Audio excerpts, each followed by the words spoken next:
Yeah, definitely. First off, shout out to the Northeast Mid-Majors in action Friday night, Yes. giving us something to do and bet on. But we'll go the Heartland to start it off. VCU -5.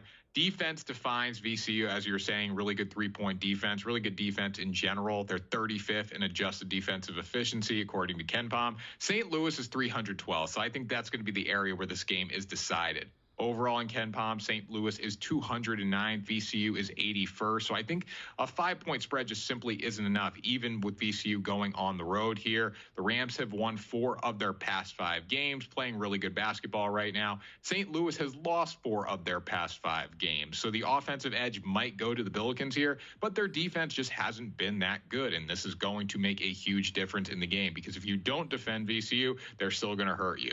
The Rams only allow 65 points per game. St. Louis allows 77. VCU won last meeting between these two teams 85-61 at home on January 19th. I think we're going to see a repeat performance. It might not be this dominant of a game, considering VCU has to go on the road and everything that entails, but overall, it's a really good basketball team. Max Scholga is the player to watch for VCU. Defensive-minded guard, really physical, can go down low, get rebounds. He should have a big game, help his team find a way to win and cover for the Rams. Yeah, Marist kind of reminds me of like an Iowa. Play really good defense, Iowa in football, I should say. Really good defense, slow, methodical offense. They're definitely a little more efficient than Iowa's football offense, but they are physical and they're a fun team to watch. They've won 4 of their past 5 games. They are going to grind you into the ground, especially in the backcourt. Red Foxes 13-9. They're only scoring 65 points per game, so don't expect them to light up the scoreboard by any means, even though the last time out they were really efficient from the field against Canisius. But when you look at Canisius, they're doing 72 points per game. However, both teams are shooting 44% from the field. So when you look at that efficiency metric, it definitely leans towards the Marist Red Foxes. They're allowing just 62 points per game. Canisius giving up 12 more points than this per game. And Marist is 95th in KenPom's adjusted defensive efficiency, while Canisius is 229th. I'll say it all the time in college basketball. Good defense wins. Shots are going to fall or not fall depending on the night, but good defense is consistent. It's something to look at when you are betting.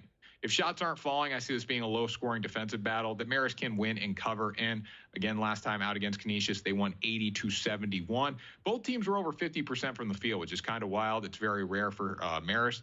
But they won on a night where the shots were falling. If this turns into their kind of game, a slow-paced defensive battle kind of game, they're going to be just fine here as well. Max Allen II, 6'9" center, had 18 points last time out against Canisius. They didn't really have that presence down low to stop him. He was fantastic. I think he's going to be great again, and that's going to lead to a win and a cover here for Marist.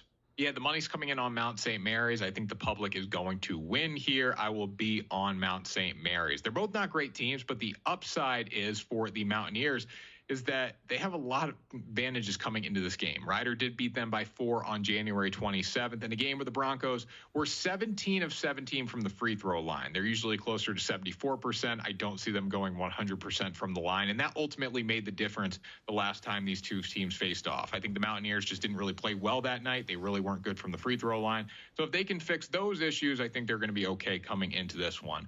They've won 4 straight games. They've covered 2 times out of the 4, and Rider has lost 3 straight. Now, it looked like Mount St. Mary's really found their stride in their last game against Quinnipiac. They won by 17 against a quality Quinnipiac team. In the KenPom rankings, Mount St. Mary's is 231st overall. Rider is 279th.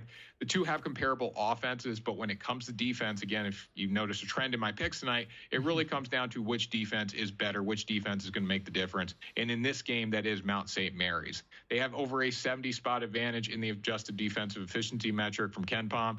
Dakota LeFeau's been fantastic over the team's winning streak. Really good scorer right now. He's got 20-plus in 3 of his past 4 games, including a 34-point night against Marist on February 2nd. You can put up 34 against Marist. I mean, that's pretty impressive with how good their defense has been. Look for him to bring the scoring. It's only going to separate the Mountaineers from the Broncos. I think they get revenge in this spot, find a way to win, cover, and get the job done. I mean, the thing that you need to know with Yale right now, is the Bulldogs look as close to unstoppable as you're going to get recently. They've covered in 9 of their past 10 games. They have been printing money for bettors, and I'm going to go to them in this spot in a game that they should dominate against Penn. Yale has a slightly better offense than Penn. They're much better on defense. Again, the trend coming in here, defense wins games in college basketball. 7-0 in the Ivy League, while Penn is 1-6 in the conference. Yale's on a 9-game winning streak, obviously covered in 9 of their past 10, while Penn has lost 6 games in a row. These two teams played on February 3rd. Yale won at home 74-58. I expect Penn to improve in this game. There's only room to go up based on what they did against Yale last time. They were just 37% from the field, 27% from the three-point line. That's terrible. They're going to be better. I don't expect Yale to win by that many points, by 16, but I do expect them to come out and set the tempo in this one.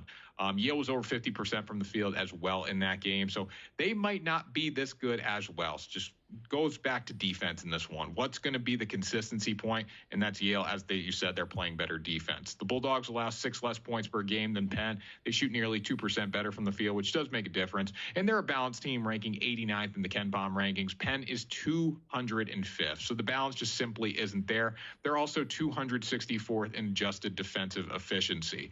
It all starts with sophomore forward Danny Wolf for the Yale Bulldogs. 15.4 points per game, 9.8 rebounds, shooting 50% from the field. Very few players in college basketball are averaging double-doubles consistently every night. He's been doing that. He dropped 24 points with 12 rebounds against Penn in his last meeting. He's got 3 straight 20-plus point games. Everything's going right for Yale. Everything's going wrong for Penn right now. I'm going to bet on the better team, the more consistent defensive team in the backcourt, and that is the Yale Bulldogs here.